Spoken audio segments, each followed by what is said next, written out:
दोस्तों सब्सक्राइब कीजिए all hit exam channel को और बेल आइकन को प्रेस कीजिए जिससे आने वाली वीडियो की नोटिफिकेशन आपको सबसे पहले और लगातार मिलती रहे। दोस्तों बहुत बहुत स्वागत है एक बार फिर से आप सभी का हमारे इस चैनल में जिसका नाम है ऑल हिट एग्जाम। और दोस्तों आज का हम लोगों का ये जो वीडियो होगा दोस्तों आपका ज्योग्राफी अर्थात हिंदी में इसको भूगोल कहते हैं दोस्तों।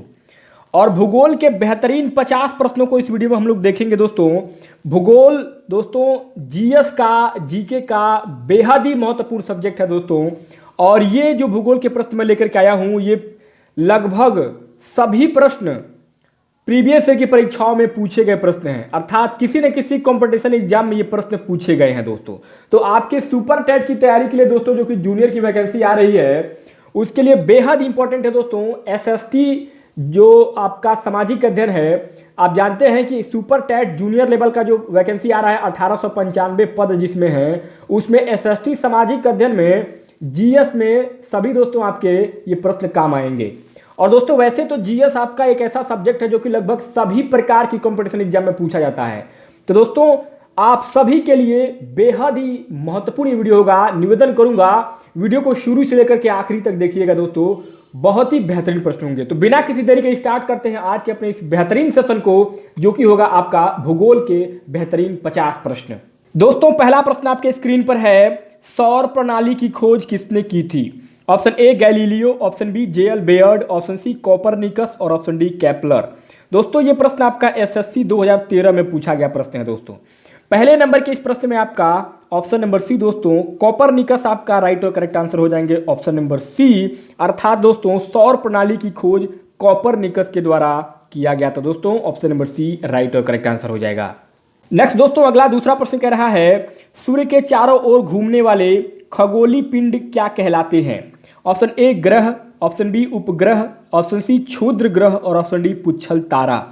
तो दोस्तों सूर्य के चारों ओर घूमने वाले खगोलीय पिंड ग्रह कहलाते हैं दोस्तों। ऑप्शन नंबर आपका ए यहाँ पर राइट और करेक्ट आंसर हो जाएगा। अर्थात सूर्य के चारों तरफ जो खगोलीय पिंड घूमते हैं वे ग्रह होते हैं दोस्तों, उनको ग्रह कहा जाता है। नेक्स्ट दोस्तों अगला तीसरा प्रश्न कह रहा है, किसी ग्रह के चारों ओर परिक्रमा करने वाले छोटे आकाशीय पिंड को क्या कहते हैं? ऑप्शन ए ग्रह, ऑप्शन बी उपग्रह, ऑप्शन सी क्षुद्र ग्रह और ऑप्शन डी सौर तारा। तो दोस्तों किसी ग्रह के चारों ओर परिक्रमा करने वाले छोटे आकाशीय पिंड को उपग्रह कहा जाता है दोस्तों। ऑप्शन नंबर बी आपका उपग्रह यहाँ पर राइट और करेक्ट ऑप्शन हो जाएगा। नेक्स्ट दोस्तों चौथा प्रश्न कह रहा है, ग्रहों की गति का नियम किसने प्रतिपादित किया? Option A Newton, option B Kepler, option C Copernicus और ऑप्शन डी गैलीलियो। तो दोस्तों ग्रहों की गति का नियम प्रतिपादित किया गया था केपलर के द्वारा। ऑप्शन नंबर बी आपका यहाँ पर राइट और करेक्ट ऑप्शन हो जाएगा दोस्तों। अर्थात ग्रहों की जो गति है उसके नियम को केपलर महोदय ने प्रतिपादित किया था। अगला पांचवा प्रश्न कह रहा है, सौरमंडल में कुल कितने ग्रह हैं? Option A 8, option B 9, option C 10 और ऑप्शन डी 11। तो दोस्तों सौर मंडल में कुल ग्रहों की संख्या पहले 9 थी परंतु अब 8 है दोस्तों। तो ऑप्शन नंबर आपका ए 8 यहाँ पर राइट और करेक्ट ऑप्शन हो जाएगा। नेक्स्ट दोस्तों छठवां प्रश्न कह रहा है, सूर्य से बढ़ती दूरी के अनुसार ग्रहों का निम्न में से कौन सा क्रम सही है? Option A Budh Shukra Prithvi Mangal, option B बुध पृथ्वी मंगल शुक्र, सी बुध मंगल पृथ्वी शुक्र और डी बुध मंगल शुक्र पृथ्वी। दोस्तों 6 नंबर के इस प्रश्न में आपका राइट और करेक्ट ऑप्शन हो जाएगा ऑप्शन नंबर ए दोस्तों। सूर्य से बढ़ती हुई दूरी के अनुसार ग्रहों का जो बिल्कुल सही क्रम होगा वह सबसे पहले दोस्तों आपका बुध आएगा, उसके बाद शुक्र आएगा, उसके बाद पृथ्वी आएगा और उसके बाद मंगल आएगा। तो सबसे पहले कौन सा? बुध, फिर शुक्र, फिर पृथ्वी, फिर मंगल। तो ऑप्शन नंबर ए आपका यहाँ पर 6 नंबर के प्रश्न में राइट और करेक्ट ऑप्शन हो जाएगा। नेक्स्ट दोस्तों 7वां प्रश्न पूछ रहा है, पृथ्वी से बढ़ती दूरी के अनुसार ग्रहों का निम्न में से कौन सा क्रम सही है? दोस्तों देखिएगा प्रश्न इसमें बदल गया दोस्तों। अब इसमें पहले वाले प्रश्न में 6वें नंबर के प्रश्न में सूर्य से बढ़ती हुई दूरी के अनुसार ग्रहों का क्रम पूछ रहा था और इस प्रश्न में पृथ्वी से बढ़ती दूरी के अनुसार ग्रहों का क्रम पूछ रहा है। तो दोस्तों पृथ्वी से बढ़ती दूरी के अनुसार ग्रहों का जो क्रम होगा वह दोस्तों ऑप्शन नंबर बी आपका शुक्र, मंगल और बुध और लास्ट में बृहस्पति। तो ये दोस्तों आपका पृथ्वी से क्रमशः बढ़ती हुई दूरी के अनुसार ग्रह हैं दोस्तों, यानी कि पृथ्वी से बढ़ती दूरी में आपका शुक्र, मंगल, बुध और बृहस्पति आएगा। ऑप्शन नंबर बी आपका यहाँ पर राइट और करेक्ट आंसर हो जाएगा 7 नंबर के प्रश्न में। नेक्स्ट दोस्तों अगला 8वां प्रश्न कह रहा है आकार के अनुसार सौरमंडल के ग्रहों का अवरोही क्रम है। ऑप्शन ए बृहस्पति, शनि, अरुण, वरुण, पृथ्वी, शुक्र, मंगल एवं बुध। इसी प्रकार दोस्तों ऑप्शन बी, सी और डी ये चारों विकल्प दिए गए हैं। दोस्तों 8 नंबर के प्रश्न में आपका ऑप्शन नंबर ए यहाँ पर राइट आंसर हो जाएगा दोस्तों, अर्थात आकार के अनुसार दोस्तों, यानी कि आकार के अनुसार सौरमंडल में जो ग्रह हैं उनका अवरोही क्रम दोस्तों, यानी कि सबसे बड़ा, उसके बाद उससे छोटा, फिर उससे छोटा, फिर सबसे छोटा। तो सबसे बड़ा दोस्तों आपका बृहस्पति है, और उसके बाद शनि है, फिर अरुण है, फिर वरुण है, फिर पृथ्वी है, फिर शुक्र है, फिर मंगल है, फिर बुध है। ये दोस्तों अवरोही क्रम है आकार के अनुसार सौरमंडल के ग्रहों का। तो ऑप्शन नंबर ए आपका यहाँ पर 8 नंबर के प्रश्न में राइट और करेक्ट ऑप्शन हो जाएगा। नेक्स्ट दोस्तों 9वां प्रश्न है निम्नलिखित में से कौन सौरमंडल का भाग नहीं है। ध्यान देंगे दोस्तों इसमें नहीं पूछ रहा है। ऑप्शन ए क्षुद्र ग्रह, ऑप्शन बी धूमकेतु, ऑप्शन सी ग्रह और ऑप्शन डी निहारिका। दोस्तों 9 नंबर के इस प्रश्न में आपका राइट आंसर हो जाएगा ऑप्शन नंबर डी दोस्तों, निहारिका। अर्थात सौरमंडल का जो हिस्सा नहीं है, भाग नहीं है, वह निहारिका नहीं है दोस्तों। और ये प्रश्न आपका बीपीएससी की परीक्षा 2011 में पूछा गया प्रश्न है, ध्यान दीजिएगा। तो ऑप्शन नंबर इसमें आपका डी निहारिका राइट आंसर हो जाएगा। नेक्स्ट अगला दोस्तों 10वां प्रश्न पूछ रहा है सूर्य के चारों ओर चक्कर लगाते ग्रह का वेग dash dash dash. Option A नियत रहता है, ऑप्शन बी अधिकतम होता है जब सूर्य के समीप होता है, ऑप्शन सी अधिकतम होता है जब सूर्य से दूर होता है, और ऑप्शन डी कुछ नहीं कहा जा सकता है। तो दोस्तों 10 नंबर के इस प्रश्न में आपका राइट और करेक्ट ऑप्शन हो जाएगा ऑप्शन नंबर बी दोस्तों, अधिकतम होता है जब सूर्य के समीप होता है। अर्थात सूर्य के चारों ओर चक्कर लगाते हुए ग्रह का जो वेग होता है वह अधिकतम होता है जब वह सूर्य के नज़दीक या समीप होता है। दोस्तों ऑप्शन नंबर बी आपका 10 नंबर के प्रश्न में राइट और करेक्ट आंसर हो जाएगा। नेक्स्ट दोस्तों 11वां प्रश्न कह रहा है अंतरिक्ष में डैश डैश डैश कुल कितने तारामंडल हैं। Option A 87, option B 88, option C 89 और ऑप्शन डी 90। तो दोस्तों 11 नंबर के इस प्रश्न में आपका ऑप्शन नंबर सी 89 दोस्तों राइट आंसर हो जाएगा। अर्थात अंतरिक्ष में कुल तारामंडल की संख्या 89 है दोस्तों। ऑप्शन नंबर सी आपका 89 राइट और करेक्ट ऑप्शन हो जाएगा दोस्तों। और ये प्रश्न बीपीएससी की परीक्षा 2001 में प्रश्न पूछा गया था। नेक्स्ट दोस्तों 12वां प्रश्न पूछ रहा है निक्स ओलंपिया कोलंपस पर्वत किस ग्रह पर स्थित है। तो दोस्तों ऑप्शन ए है बुध, option B Shukra, option C Prithvi और ऑप्शन डी मंगल। तो 12 नंबर के इस प्रश्न में आपका ऑप्शन नंबर डी मंगल आपका राइट आंसर हो जाएगा। अर्थात निक्स ओलंपिया कोलंपस जो पर्वत है वह मंगल ग्रह पर है दोस्तों। तो ऑप्शन नंबर डी आपका मंगल यहां पर राइट और करेक्ट आंसर हो जाएगा। अगला दोस्तों 13वां प्रश्न है पार्थिव ग्रहों की संख्या कितनी है। Option A 3, option B 4, option C 5 और ऑप्शन डी 6। तो दोस्तों पार्थिव ग्रहों की संख्या टोटल 4 है। ऑप्शन नंबर आपका बी 4 जो है वो आपका राइट आंसर हो जाएगा। मतलब क्या है, पार्थिव ग्रहों की टोटल संख्या 4 है। अगला 14वां प्रश्न कह रहा है निम्नलिखित में से कौन एक पार्थिव ग्रह नहीं है। Option A Budh, option B Shukra, option C Mangal और ऑप्शन डी शनि। तो दोस्तों ऑप्शन नंबर डी आपका शनि राइट आंसर हो जाएगा। अर्थात पार्थिव ग्रह जो नहीं है वह शनि हो जाएगा दोस्तों। ऑप्शन नंबर डी आपका शनि राइट और करेक्ट आंसर हो जाएगा। अगला 15वां प्रश्न कह रहा है बाह्य ग्रह या बृहस्पति सदृश ग्रहों की संख्या कितनी है। Option A 6, option B 5, option C 4 और ऑप्शन डी 3। तो दोस्तों बाह्य ग्रह या बृहस्पति सदृश ग्रहों की जो संख्या है वह 4 है दोस्तों। ऑप्शन नंबर सी आपका राइट और करेक्ट आंसर हो जाएगा 15 नंबर के प्रश्न में। नेक्स्ट दोस्तों 16वां प्रश्न कह रहा है बृहस्पति सदृश ग्रहों में सम्मिलित नहीं है। Option A Shani, option B Arun, option C Varun और ऑप्शन डी मंगल। दोस्तों 16 नंबर के इस प्रश्न में आपका ऑप्शन नंबर डी मंगल आपका राइट आंसर हो जाएगा मेरे मित्रों। अर्थात बृहस्पति सदृश ग्रहों में जो शामिल नहीं है वह मंगल ग्रह है दोस्तों। ऑप्शन नंबर डी मंगल आपका करेक्ट और राइट आंसर हो जाएगा। नेक्स्ट दोस्तों 17वां प्रश्न पूछ रहा है निम्नलिखित में से किन 2 ग्रहों को छोड़कर शेष सभी ग्रह सूर्य के चारों ओर वामावर्त घूमते हैं। ऑप्शन ए बुध और शुक्र, बी पृथ्वी और शुक्र, सी अरुण और वरुण, डी शुक्र और अरुण। तो दोस्तों 17 नंबर के प्रश्न में ऑप्शन नंबर डी आपका शुक्र और अरुण आपका राइट आंसर हो जाएगा दोस्तों। अर्थात शुक्र और अरुण ये दो ऐसे ग्रह है दोस्तों जो कि सूर्य के चारों ओर वामावर्त घूमते हैं दोस्तों। ऑप्शन नंबर आपका डी यहाँ पर राइट आंसर हो जाएगा। नेक्स्ट आपका 18वां प्रश्न कह रहा है सौरमंडल का जन्मदाता किसे कहा जाता है। ऑप्शन ए सूर्य को, ऑप्शन बी पृथ्वी को, ऑप्शन सी बृहस्पति को और ऑप्शन डी शनि को। दोस्तों सौर मंडल का जन्मदाता सूर्य को कहा जाता है। ऑप्शन नंबर ए आपका सूर्य यहां पर राइट और करेक्ट ऑप्शन हो जाएगा। अगला आपका 19वां प्रश्न कह रहा है ब्रह्मांड में विस्फोटी तारा कहलाती है। ऑप्शन ए धूमकेतु, ऑप्शन बी उल्का, ऑप्शन सी लुब्धक और ऑप्शन डी अभिनव तारा। दोस्तों ये आरआरबी 2005 में प्रश्न पूछा गया था। दोस्तों 19 नंबर के इस प्रश्न में आपका ऑप्शन नंबर डी अभिनव तारा राइट आंसर हो जाएगा। अर्थात ब्रह्मांड में विस्फोटी तारा अभिनव तारा को कहा जाता है। ऑप्शन नंबर डी अभिनव तारा राइट और करेक्ट आंसर हो जाएगा। नेक्स्ट दोस्तों आपका 20वां प्रश्न कह रहा है वैज्ञानिक जिन्होंने सर्वप्रथम खोज की कि पृथ्वी सूर्य के चारों ओर घूमती है। Option A Newton, option B Dalton, option C Copernicus और ऑप्शन डी आइंस्टीन।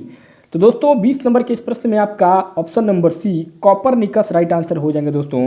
अर्थात कॉपरनिकस वो पहले वैज्ञानिक थे जिन्होंने सबसे पहले ये बताया था कि पृथ्वी जो है वो सूर्य के चारों ओर घूमती है, न कि सूर्य घूमता है पृथ्वी के चारों ओर। तो ऑप्शन नंबर आपका सी यहाँ पर कॉपरनिकस राइट और करेक्ट आंसर हो जाएंगे। 20 नंबर के प्रश्न में ऑप्शन नंबर सी करेक्ट और राइट आंसर हो जाएगा। और ये प्रश्न आपका बीपीएससी 2014 में पूछा गया प्रश्न है। नेक्स्ट आपका 21वां प्रश्न कह रहा है निम्नलिखित में से कौन सा ग्रह नहीं है जिसे प्राचीन भारतीय ग्रह मानते थे। Option A Surya, option B Mangal, option C शुक्र और ऑप्शन डी शनि। तो दोस्तों ऑप्शन नंबर ए आपका सूर्य राइट आंसर हो जाएगा। ऑप्शन नंबर ए सूर्य आपका करेक्ट होगा दोस्तों, क्योंकि इनमें से सूर्य वो ग्रह नहीं है जिसे प्राचीन भारतीय ग्रह मानते थे। तो ऑप्शन नंबर ए सूर्य आपका करेक्ट हो जाएगा। अगला आपका 22वां प्रश्न कह रहा है कि सूर्य के संगठन में सहायक गैस है। ऑप्शन ए ऑक्सीजन और carbon dioxide, option B helium और ऑक्सीजन, ऑप्शन सी हीलियम और नाइट्रोजन और ऑप्शन डी हाइड्रोजन और हीलियम। तो दोस्तों 22 नंबर के प्रश्न में आपका ऑप्शन नंबर डी हाइड्रोजन और हीलियम दोस्तों राइट आंसर हो जाएगा। अर्थात सूर्य के संगठन में जो सहायक गैस है वह हाइड्रोजन और हीलियम है। इन दो गैसों का मिश्रण दोस्तों आपका सूर्य में अधिक मात्रा में पाया जाता है।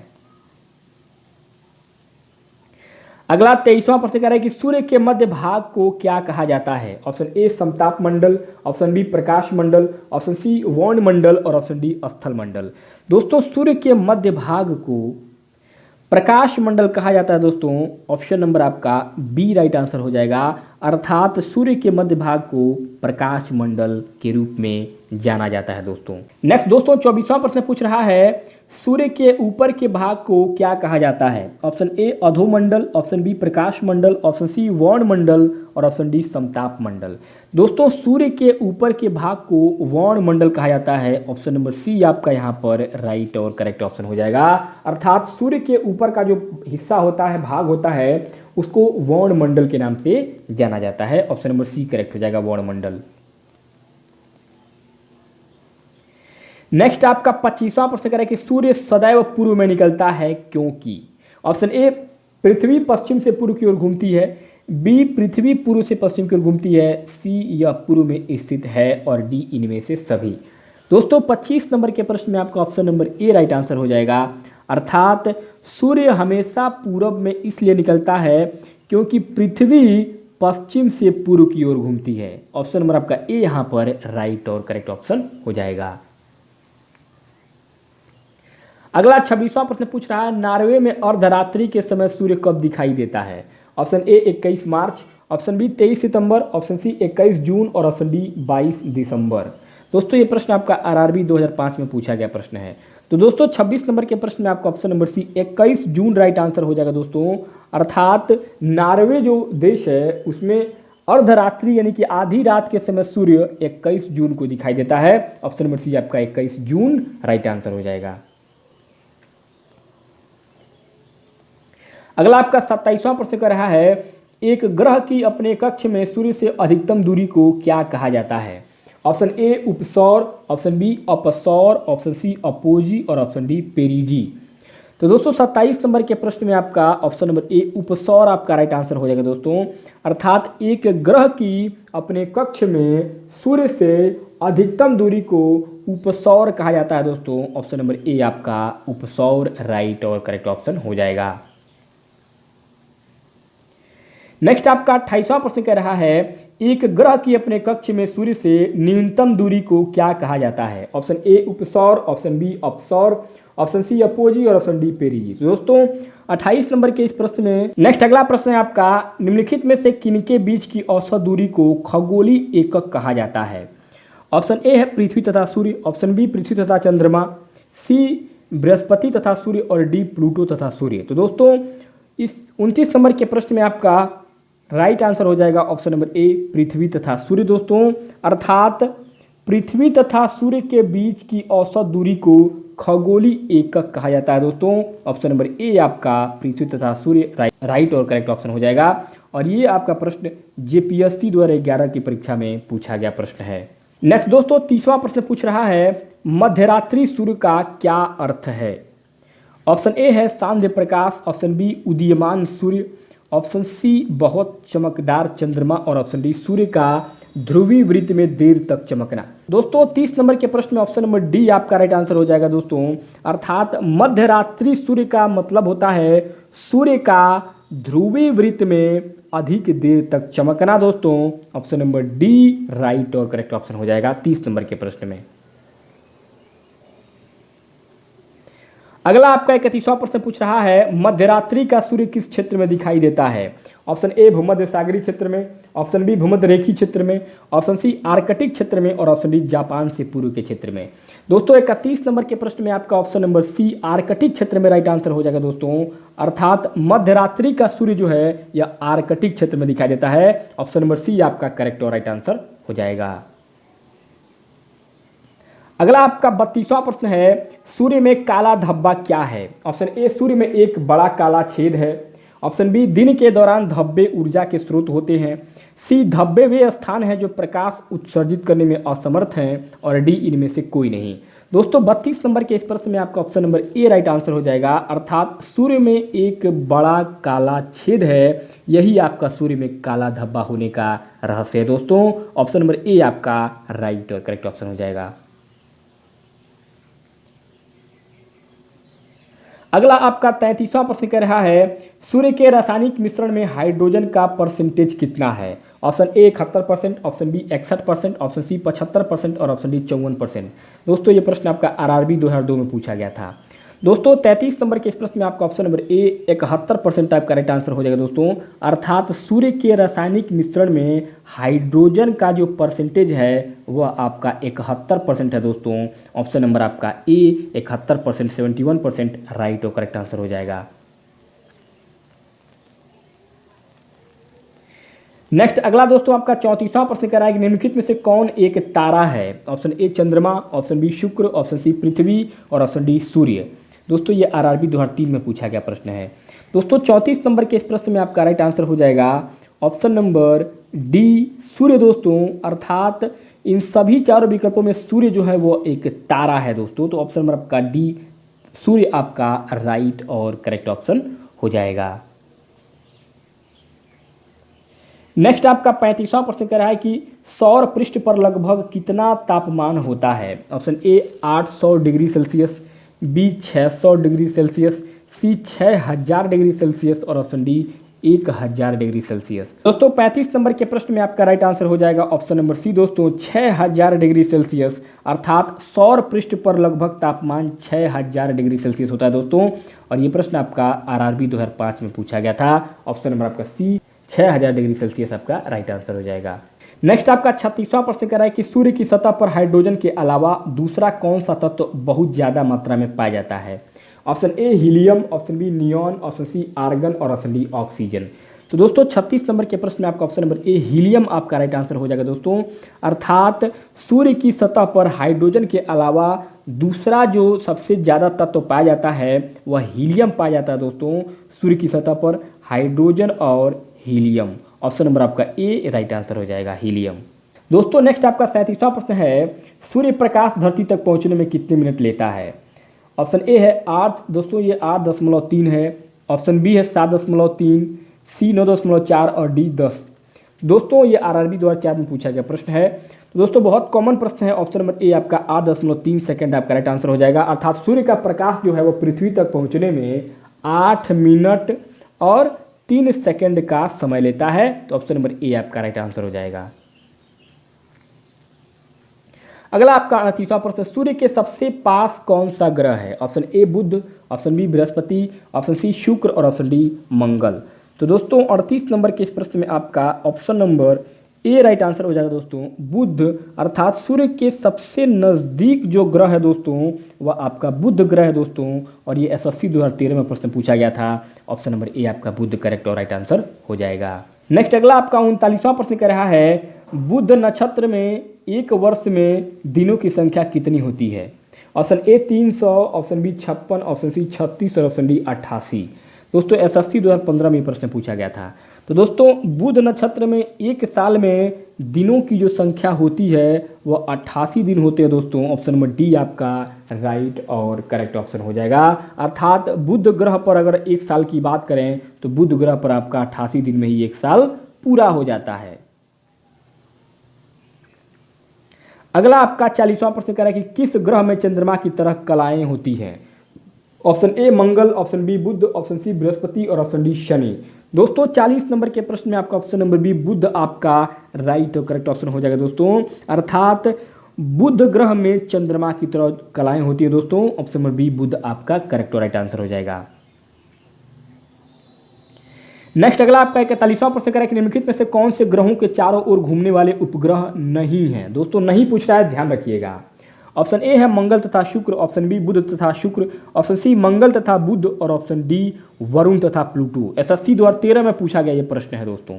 41 नंबर के इस प्रश्न में आपका ऑप्शन नंबर बी बुध और शुक्र आपका राइट और करेक्ट आंसर हो जाएगा। अर्थात ग्रहों के चारों ओर घूमने वाले जो उपग्रह नहीं हैं बुध और शुक्र हैं। अर्थात बुध और शुक्र दो एक ऐसे उपग्रह हैं जो ग्रहों के चारों ओर नहीं घूमते हैं। नेक्स्ट अगला आपका 42वां प्रश्न पूछ रहा है, निम्नलिखित में से कौन सा ग्रह सूर्य का चक्कर सबसे कम समय में लगाता है? Option A Budh, option B Shukra, option C Prithvi और ऑप्शन डी मंगल। दोस्तों यूपीपीसीएस 2002 में ये प्रश्न पूछा गया था और दोस्तों यूपीपीसीएस का रिजल्ट अभी हाल ही में आया है। बहुत सारे लोगों को उनके जो है मनमाफिक नौकरियां मिली है दोस्तों। कोई एसडीएम बना है, कोई तहसीलदार बना है, कोई नायब तहसीलदार बना है। तो उसके लिए बहुत बहुत बधाई आप सभी दोस्तों को। तो दोस्तों 42 नंबर के इस प्रश्न में आपका राइट आंसर हो जाएगा राइट और करेक्ट ऑप्शन ऑप्शन नंबर ए दोस्तों बुध। अर्थात बुध एक ऐसा ग्रह है जो सूर्य का चक्कर सबसे कम समय में लगाता है दोस्तों। ऑप्शन नंबर ए आपका बुध राइट आंसर हो जाएगा। अगला आपका 43 नंबर पर प्रश्न पूछ रहा है, सबसे तीव्र गति से सूर्य का चक्कर लगाने वाला ग्रह है? Option A Budh, option B Prithvi, option C Brihaspati और ऑप्शन डी शनि। तो दोस्तों सबसे तीव्र गति से सूर्य का चक्कर लगाने वाला ग्रह दोस्तों बुध ही है। प्रश्न पूछने का तरीका देखिए, इसके पहले जो प्रश्न पूछा गया था वो पूछा गया था कि कौन सा ग्रह सूर्य का चक्कर सबसे कम समय में लगाता है, तो भैया वो बुध ही लगाता है। और इस प्रश्न में देखिए किस तरीके से घुमा रहा है, कह रहा है कि सबसे तीव्र गति से सूर्य का चक्कर, बात एक ही है लेकिन पूछने का तरीका बदल गया। तो भैया बात वही है, समझ गए तो भाई आंसर वही है। ऑप्शन नंबर आपका ए बुध राइट आंसर हो जाएगा। ऑप्शन नंबर ए बुध, यानी कि बुध एक ऐसा ग्रह है जो कि सूर्य का चक्कर सबसे तेज गति से लगाता है। नेक्स्ट आपका 44वां प्रश्न करें कि निम्नलिखित में से किस ग्रह की परिभ्रमण गति सबसे अधिक है? Option A Budh, option B Shukra, option C Mangal और ऑप्शन डी बृहस्पति। दोस्तों 44 नंबर के प्रश्न में आपका ऑप्शन नंबर ए दोस्तों बुध आपका राइट और करेक्ट ऑप्शन हो जाएगा। अर्थात इन सभी ग्रहों में बुध जो है वो सब उसकी परिभ्रमण गति जो है वो सबसे अधिक है, यानी कि सबसे तेज गति से वह सूर्य का परिक्रमा करता है। ऑप्शन नंबर आपका ए बुध राइट आंसर हो जाएगा। अगला 45वां प्रश्न कराए कि निम्नलिखित में से किस ग्रह का अक्षीय झुकाव सबसे अधिक है? Option A Prithvi, B Budh, C Pluto, D Shani. दोस्तों 45 नंबर के प्रश्न में ऑप्शन नंबर आपका बी बुध दोस्तों राइट और करेक्ट आंसर हो जाएगा। ऑप्शन नंबर बी बुध, क्योंकि दोस्तों इन चारों ग्रहों में बुध का अक्षीय झुकाव जो है वो सबसे अधिक है। ऑप्शन नंबर बी आपका बुध राइट आंसर हो जाएगा।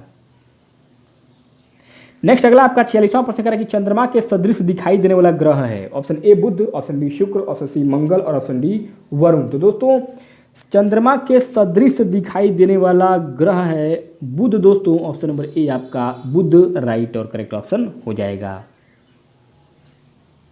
अगला आपका 47वां प्रश्न कह रहा है कि सौरमंडल का कौन सा ग्रह लगभग पृथ्वी जितना बड़ा है। Option A Budh, option B मंगल, सी शुक्र और डी यम। दोस्तों सौरमंडल का वह ग्रह जो पृथ्वी के जितना बड़ा है वह ग्रह है दोस्तों आपका शुक्र। ऑप्शन नंबर सी शुक्र आपका राइट और करेक्ट ऑप्शन हो जाएगा।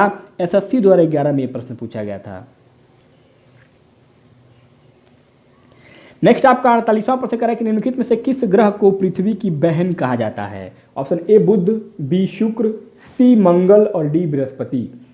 तो दोस्तों पृथ्वी की बहन शुक्र को कहा जाता है दोस्तों। ऑप्शन नंबर बी आपका शुक्र यहाँ पर राइट और करेक्ट ऑप्शन हो जाएगा दोस्तों। शुक्र ग्रह को पृथ्वी की बहन की संज्ञा दी जाती है। नेक्स्ट आपका दोस्तों 49वां प्रश्न पूछ रहा है कि किस ग्रह को शाम का तारा या इवनिंग स्टार कहा जाता है। ऑप्शन ए मंगल, बी शुक्र, सी पृथ्वी और डी बुध। तो दोस्तों शाम का तारा इवनिंग स्टार कहा जाता है शुक्र को। ऑप्शन नंबर बी आपका शुक्र यहाँ पर इवनिंग स्टार शाम का तारा राइट और करेक्ट ऑप्शन हो जाएगा शुक्र। अब दोस्तों 50 नंबर पर आपका आखिरी प्रश्न होगा इस भूगोल के वीडियो में। सबसे चमकीला ग्रह है। ऑप्शन ए बृहस्पति, ऑप्शन बी मंगल, सी शुक्र और डी बुध। एसएससी 2012 में ये प्रश्न पूछा गया था। दोस्तों सबसे चमकीला ग्रह आपका शुक्र ही होता है, सबसे ज़्यादा चमकदार ग्रह है दोस्तों। ऑप्शन नंबर आपका सी शुक्र यहाँ पर राइट और करेक्ट ऑप्शन हो जाएगा। तो मेरे मित्रों इस प्रकार से भूगोल के बेहतरीन 50 प्रश्नों को इस वीडियो में लेकर के मैं आप सभी के सामने आया था। और ये प्रश्न दोस्तों किसी न किसी प्रतियोगी परीक्षा में पूछा जा चुका प्रश्न था दोस्तों, जो कि बेहद इंपॉर्टेंट है आपके आगामी सभी प्रकार की प्रतियोगी परीक्षाओं के लिए दोस्तों। उम्मीद करता हूं ये वीडियो आपको पसंद आया होगा। अगर वीडियो पसंद आया हो तो वीडियो को लाइक कीजिएगा, अपने दोस्तों को शेयर कीजिएगा और अगर चैनल पर पहली बार आए हों तो सब्सक्राइब कीजिएगा दोस्तों, क्योंकि हमारे इस ऑल हिट एग्जाम चैनल पर आपको सभी प्रकार के सब्जेक्टों की तैयारी हिंदी भाषा में रेगुलर बेसिस पे कराई जाती है दोस्तों। बहुत बहुत धन्यवाद हमारे साथ बने रहने के लिए। आप सभी का बहुत बहुत आभार।